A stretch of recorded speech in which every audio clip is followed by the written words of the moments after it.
কেমন ভয় করবা?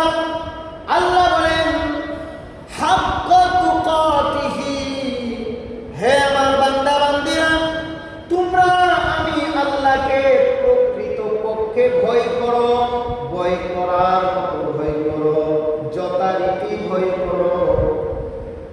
দেখেন আমি বারবার উদাহরণ দিই। একটা মানুষ সে যখন একটা দেশের প্রশাসনকে ভয় পায়, পুলিশকে ভয় পায়, সেনাবাহিনী ভয় পায়, আর্মি ভয় পায়, সে সেই পুলিশ অর্থাৎ প্রশাসনকে ভয় করার কারণে, প্রশাসনের ভয় তার অন্তরের ভিতরে থাকার কারণে, রাষ্ট্রের আইনের প্রতি তার ভয় থাকার কারণে সে একটা মানুষের উপর অন্যায়ভাবে জুলুম করতে পারে না। পারে না। রাষ্ট্রের আইনের প্রতি ভয় থাকার কারণে সে একটা মানুষকে অন্যায়ভাবে হত্যা করতে পারে না। এমনকি যদি অন্যায় থাকে তারপরেও তার পক্ষে এই অধিকার নাই সে মানুষটাকে হত্যা করে ফেলবে।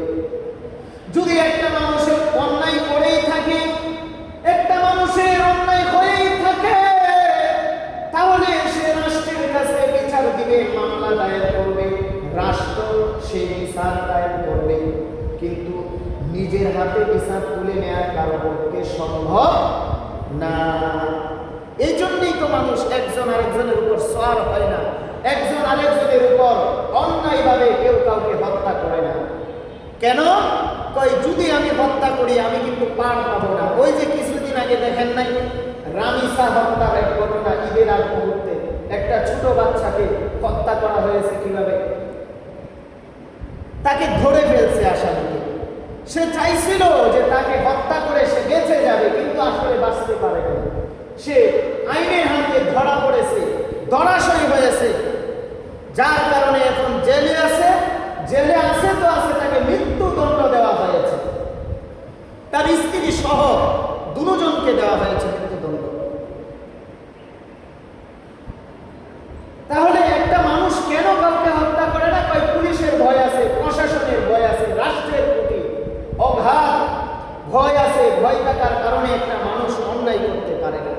মুহতারাম হাজিরিন, ঠিক তেমনি ভাবে এই উদাহরণ যদি বুঝে থাকেন, ঠিক তেমনি ভাবে একটা মানুষের অন্তরের ভিতরে যখন একমাত্র কেবলমাত্র আমার আল্লাহর ভয় থাকে, তখন সেই মানুষটা একটা গুনাহের কাজ করতে পারে না।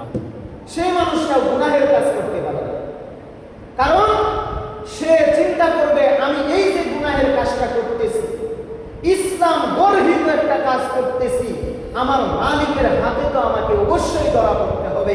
আজ নয় কাল যদি ধরা পড়ে যায় আল্লাহর কাছে হিসাবটা কি দিব? হিসাবটা কি দিব? আল্লাহর কাছে হিসাব দেওয়ার কোনো কায়দা নাই। অবশ্যই আমাকে জাহান্নামে জ্বলতে হবে, আল্লাহর কাঠগড়ায় আমাকে দাঁড় হতে হবে। কাজে ওই মুমিন ব্যক্তিও যদি আল্লাহর ভয় তার অন্তরের ভিতরে থেকে থাকে, তাহলে সেও গুনাহের কাছ থেকে বিরত থাকবে, সেও গুনাহের কাজ করতে পারে। মুহতারাম হাজিরিন, এই জন্য আল্লাহ রাব্বুল আলামিন পরিষ্কার তার কালামে হাকিমের মধ্যে ঘোষণা দিয়ে দিয়েছেন। আল্লাহ বলেন ইয়া আইয়ুহাল্লাযীনা আমানু তাকুল্লাহ, হে ঈমানদার বলেরা, তোমরা আমি আল্লাহকে ভয় করো। কেমন ভয় করবে? কয় আমি আল্লাহকে যথাযথ ভয় করো, আমি আল্লাহকে ভয় করার মতো ভয় করো। এমনকি আল্লাহ আরো সামনের দিকে বলে দিয়েছেন ওয়ালা তামুতুন্না ইল্লা ওয়া আনতুম মুসলিমুন। বলেন না সুবহানাল্লাহ। আল্লাহ কত সুন্দর করে বলেছেন। আল্লাহ বলেন হে দুনিয়ার মানুষ, তুমি মুসলমান পরিচয় দাও। তোমার বাবা মুসলমান হয়েছে, তোমার দাদা মুসলমান ছিল, তোমার পরদাদা মুসলমান ছিল, মুসলমানের বংশে জন্ম নেওয়ার কারণে তুমি নিজেকে মুসলমান বলে দাবি করে থাকো। শুনে রাখো, শুনে রাখো, শুনে রাখো, আমি আল্লাহর কাছে নামকে ওয়াস্তে মুসলমান, বংশগত মুসলমানের 4 পয়সা আল্লাহর কাছে বান্দারে যে ব্যক্তি প্রকৃত মুসলমান সেই ব্যক্তির একমাত্র আমি আল্লাহর কাছে দাম আছে। তাহলে বলতে পারেন হুজুর প্রকৃত মুসলমান আবার কি জিনিস? আমরা তো জানি কোন ব্যক্তি যদি বাবা মুসলমান থাকে, মুসলমানের ঘরে জন্ম হইলেই তাকে মুসলমান বলা হয়। দাদা যদি মুসলমান থাকে তাহলে দাদার নাতি মুসলমান হওয়ার কারণে তাকে মুসলমান বলা হয়।